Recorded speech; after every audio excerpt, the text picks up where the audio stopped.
there was no reception. So my wife's trying to call me. It didn't go through. But I was driving. I saw a turtle in the road. It's the second time in these couple of weeks saving a turtle in the middle of the road. This one, Taka, probably would have been hit. So,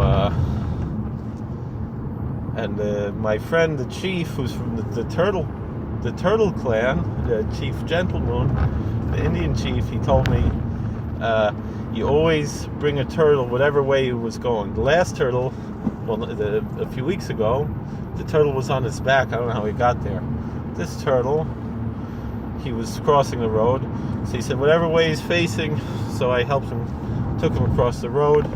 Almost caused an accident, but we didn't. So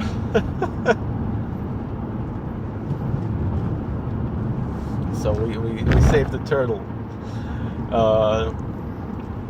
So last night I saw the Godzilla movie. I guess Gamera is a different company, right? But Toho had Godzilla, right? I went to the drive-in to see it, and I kind of regret that because it was very hard to see anything in this movie. Very, very hard. It was very dark. Not just a dark mood, which it had also, but it just wasn't very well lit. So it was very hard to follow what was going on. There were a lot of, what they call Easter eggs, nods to the old movies, but this whole thing with the CGI, it's a little too much.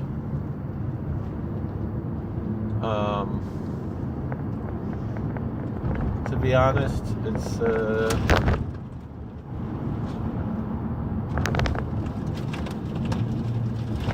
CGI.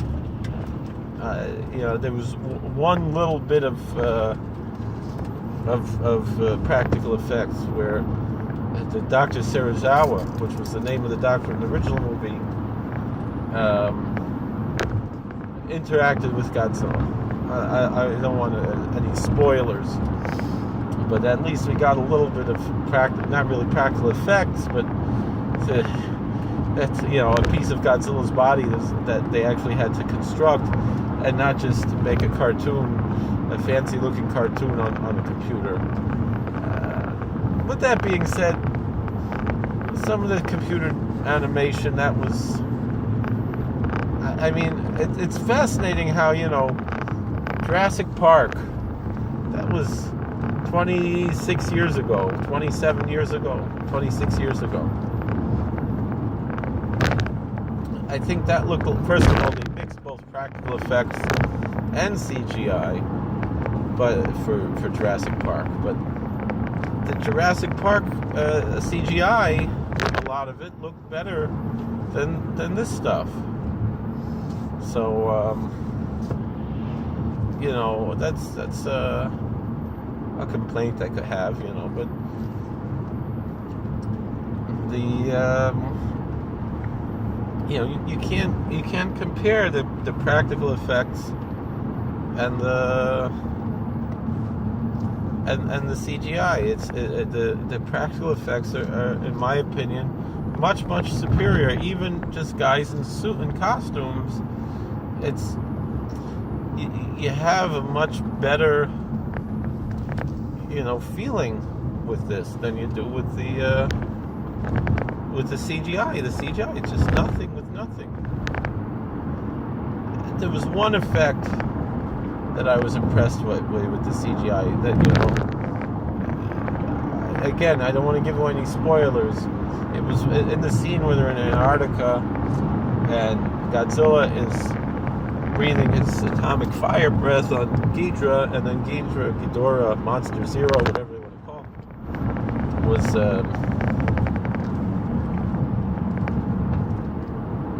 was pushed him away, and so it went. Now, I don't know if it looked really cool, the way he made it. They made it like he was still, like he was being knocked down while he was breathing the breath. That was cool. But I don't know if in real life would that happen. That's like the dropping the bombs in the last Star Wars movie. You can't drop bombs in space. It doesn't work that way. So I don't know if that works. The breathing the fire like that.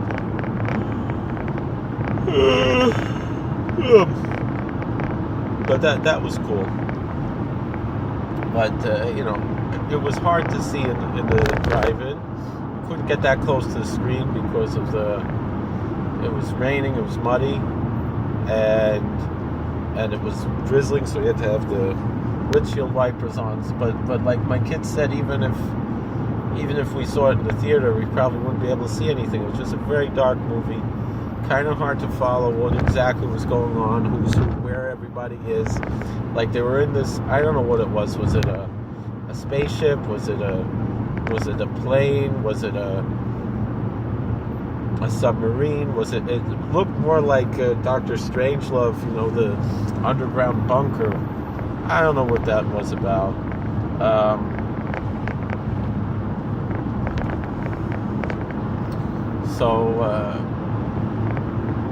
All in all, it was, as someone trying to be a little bit of Godzilla completist, but I haven't seen all the,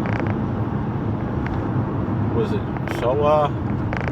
Heisei. No, Showa is the old one, and Heisei is the second series, and Millennium is the third series.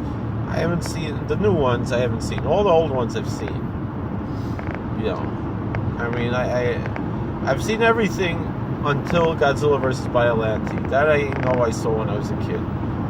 After that, you didn't really have much access to those newer ones. And this was what I really wanted to talk about. Like last time we were discussing this. So we got up to, I think, Godzilla vs. the Sea Monster. Or Godzilla vs. Ebirah, or Ebirah, the Terror of the Deep. It's fascinating to me. I once saw the Japanese version of that. I think it was better than the English dub. You could see it was a much better movie in Japanese, as I'm sure all these movies are. The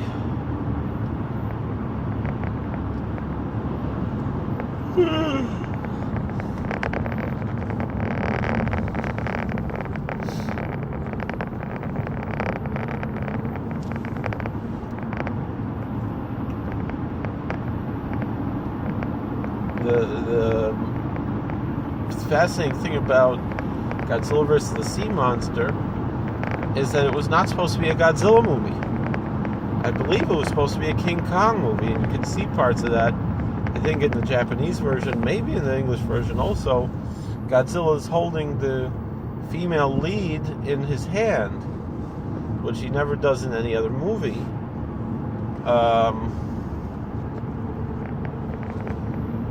And that's, something related to King Kong, that he's supposed to be King Kong.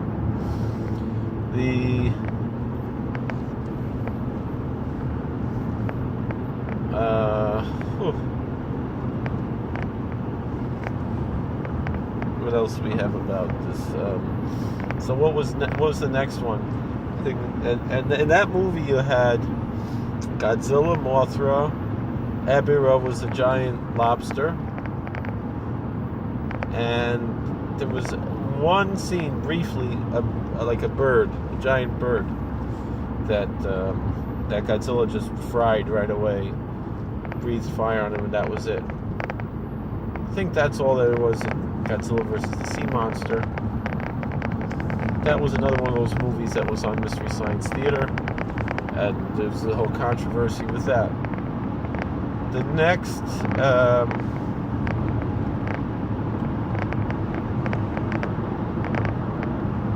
next movie in the series was, I believe, Son of Godzilla, and these are all set on islands, right? Godzilla versus Sea Monster is on an island, and Son of Godzilla is on an island.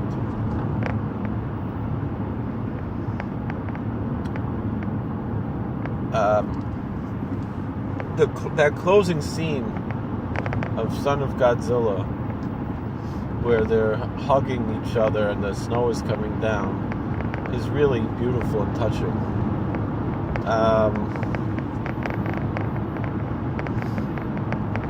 The parts where he's teaching Minya how to breathe fire, also, they're quite cute. I know a lot of people hate Minya. I always, as a kid, was a big fan of Minya. I loved Minya. He was one of my favorite characters. Then you have Godzilla's Revenge. Now, Godzilla's Revenge, a lot of people really hate this movie. Again, I kind of like it. It's a little boy's dream, his fantasy world where he escapes his harsh reality and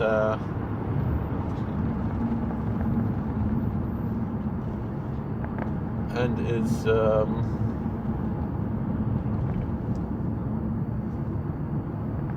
and goes into fantasy world in Monster Island where he's friends with Minya, and and Minya talks.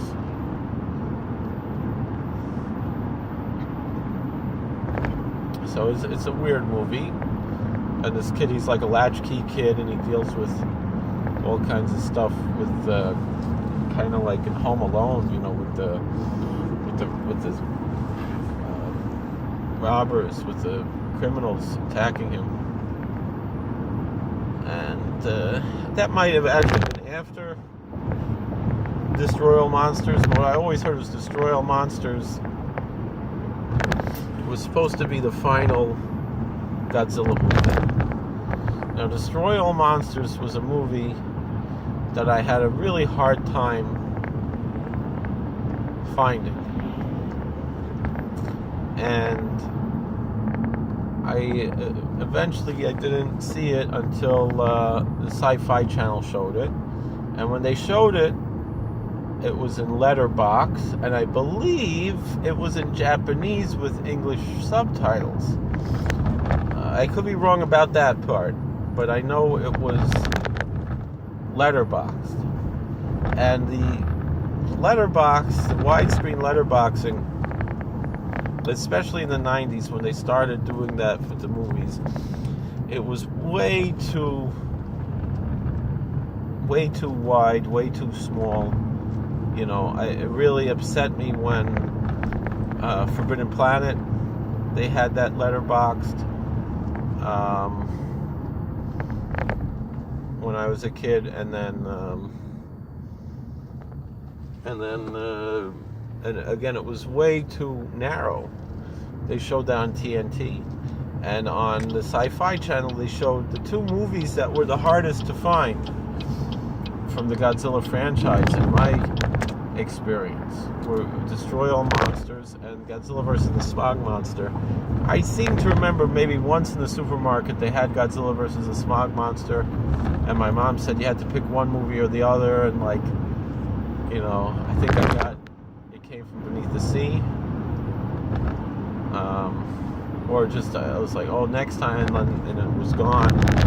So it was a long time before I saw either of those movies, and I'd heard so much, you know, from the Ian Thorne books, and people should know Ian Thorne was a woman, but her books, we had them in the school library when we were kids, and we would read the books, you know, of the monster books from the 80s that she wrote, and from the other monster books we read about these movies that we never got to see. So that was, you know, the Destroy All Monsters, that was a really hard one to come across.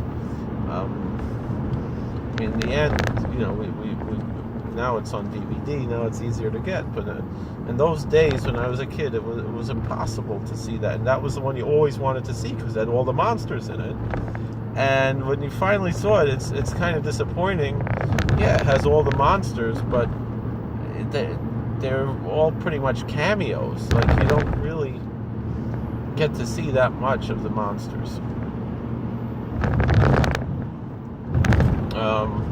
It's still fun, don't get me wrong, but it could have been more monsters.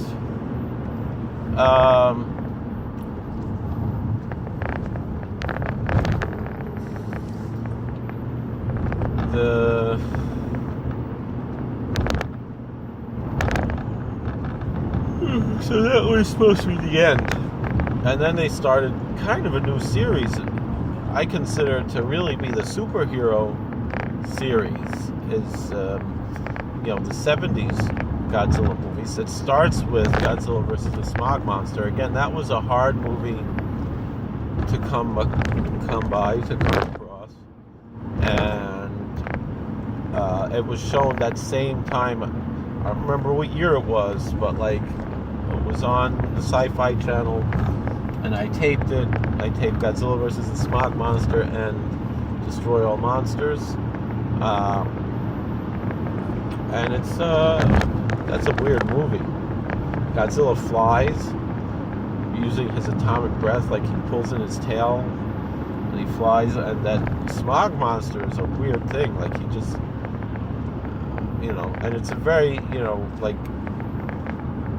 it's an eclectic movie because it, on one hand, it's like for kids, and on the other hand, it's like really not for kids, So it's like, what is it? You see the kids playing with Godzilla toys in the movie, which is interesting.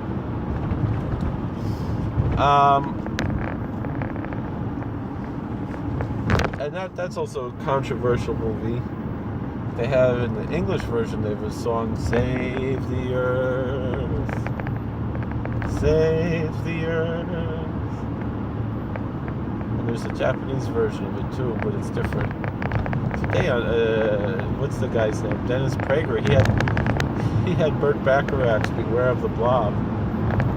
Beware of the blob, it creeps and slides and glides across the floor. And the Smog Monster is kind of a blob type of creature. The next, but he also is like a tadpole. He's also like a flying saucer. He goes through metamorphosis. It's weird. The next, I think the next Godzilla movie was Godzilla vs. Gigan. Godzilla vs. Gigan was, again, it's back to that. I personally like that movie very much. It's also in that superhero milieu. You have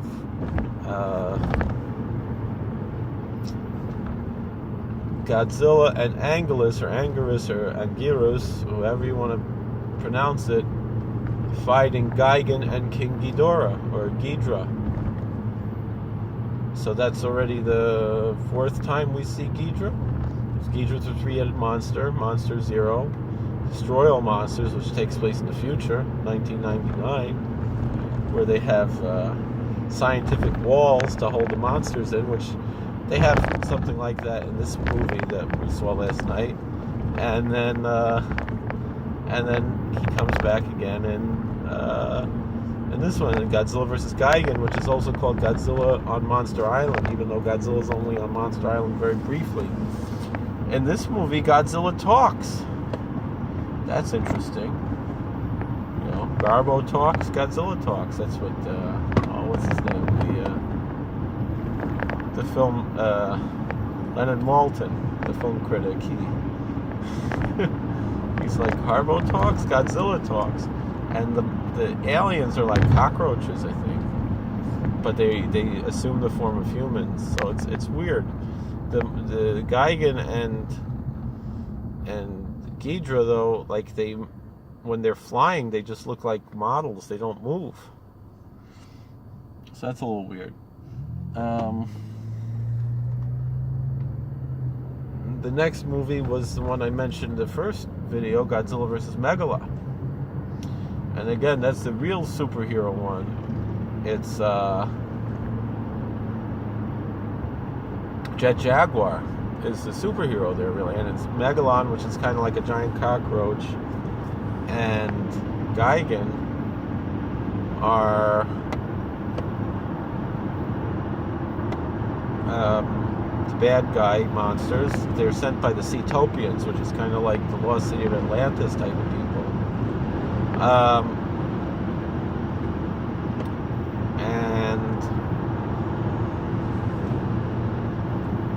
But I think they're from Lemuria or Mu or something like that, on the Pacific version of Atlantis, right?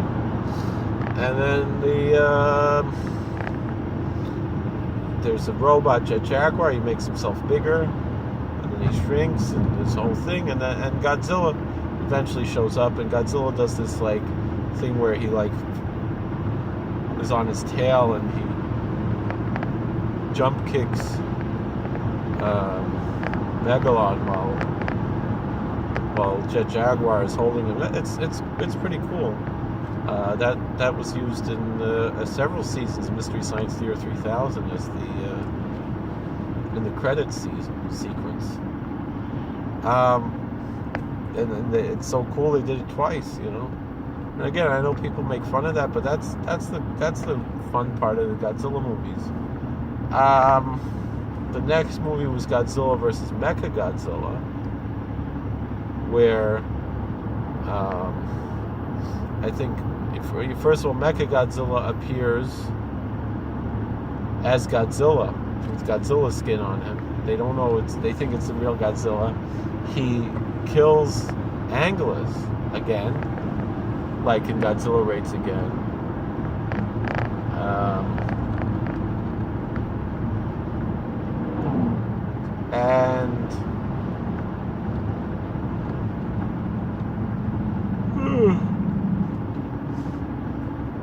But then they figure out it's actually a robot. And there's this like weird guy, looks like the Cowardly Lion, King Caesar. Is one of the few mammal kaiju, certainly in the Godzilla franchise. How many giant mammals do you have other than King Kong?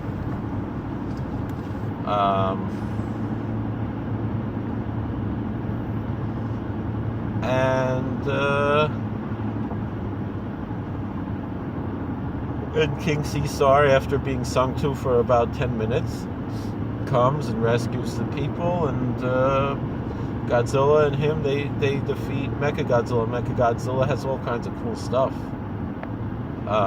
You know, he shoots all kinds of crazy stuff.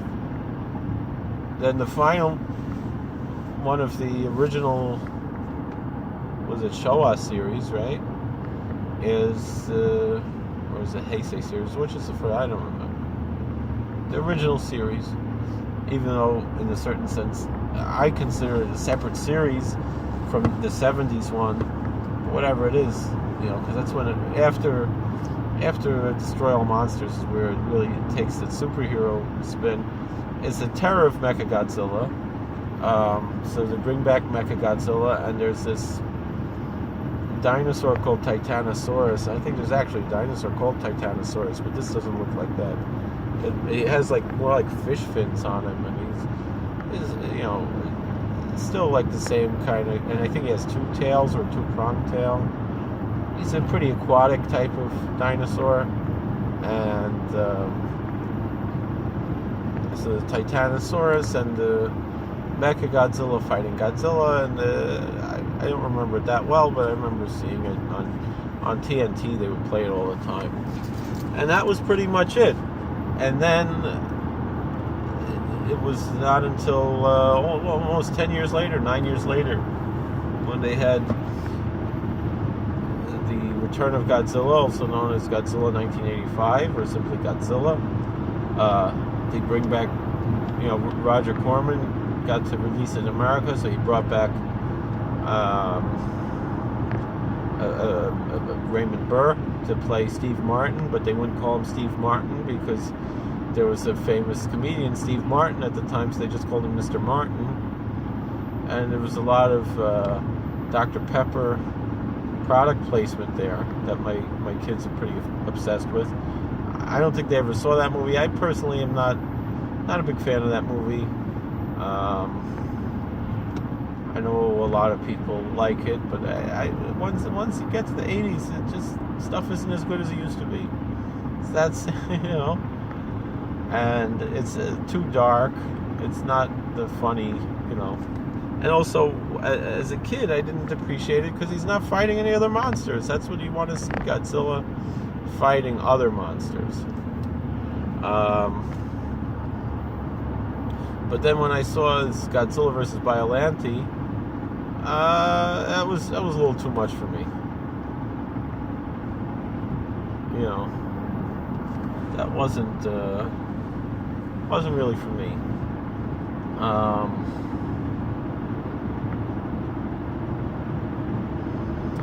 And again, and then that was like the last one I saw when I was a kid. Now as an adult, I've seen some of the other, ones from the 90s and 2000s and so forth. My favorite one of those is Godzilla versus King Ghidorah, because although I also liked Godzilla Final Wars, because that was like what we wanted Destroy All Monsters to be, really.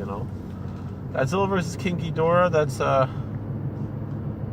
that's a pretty cool one, because the World War II and the jokes and all that stuff, and that was not bad. I don't remember even watching the whole thing, but having Godzillasaurus, and it was interesting. The Dorats, I know again people, they don't like the cutesy stuff, but like I think that's fascinating to have Ghidra come out of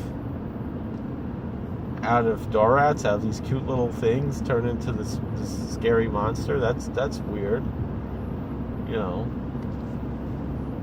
So that's I think that was actually the next one after Godzilla versus Biollante.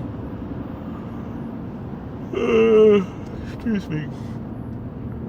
I know there was a bunch of Rebirth of Mothra movies. There was another Mothra versus Godzilla, or Godzilla versus Mothra. There's another, Godzilla versus Mechagodzilla, and Godzilla versus Mechagodzilla 2. I haven't seen those really, so I can't really comment on them. I know there was Godzilla versus Space Godzilla, Godzilla versus Godzilla 1999 or Godzilla 2000, Godzilla versus Destroyer. I haven't really seen these. And then somewhere in there was the American Godzilla from the 90s, which I hadn't seen until Riff Trax did it. And it wasn't as bad as everyone said, It didn't really work as a Godzilla movie, but it was, what do they call it? The Jay Leno iguana. And in the Godzilla Final Wars, they have him killed by Godzilla in Australia. And they make jokes about that in Godzilla Final Wars. So, and then what do we have? We have the 2014 Godzilla. We have the Shin Godzilla. I haven't seen those either.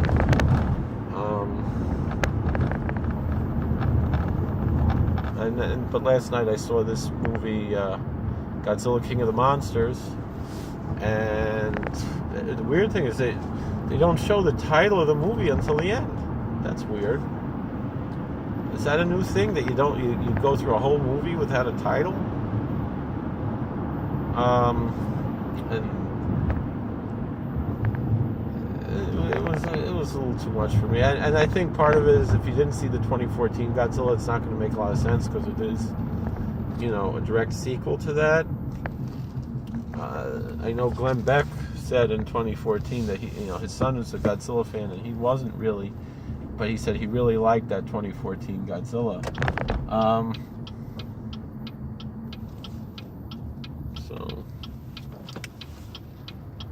it's all interesting stuff. We watch the movies and we make the jokes about them and sell the jokes to microphones. Put the jokes on a file in a secret server deep beneath the mountain, protected by a dragon. So that's what we've got here. Godzilla. it's an expanded universe, so all kinds of other stuff in there, you know. So it's not just Godzilla. You know, you got Rodan, you got Varan, you got and the Japanese Varan compared to the American Varan, two different movies, two totally different movies. You got Mothra, of course. So a lot of interesting stuff going around. Manda the Serpent was in what's it called, Atragon.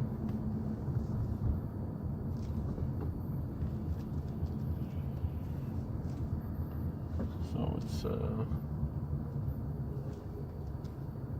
it's quite a bit of interesting stuff. The Mysterians, Mogira, he appeared in the Godzilla video game from Nintendo. You know. So what else? So, you know, there's all kinds of interest, you know. That Frankenstein conquers the world. That was supposed to be Frankenstein versus Godzilla, I think, you know. Was it?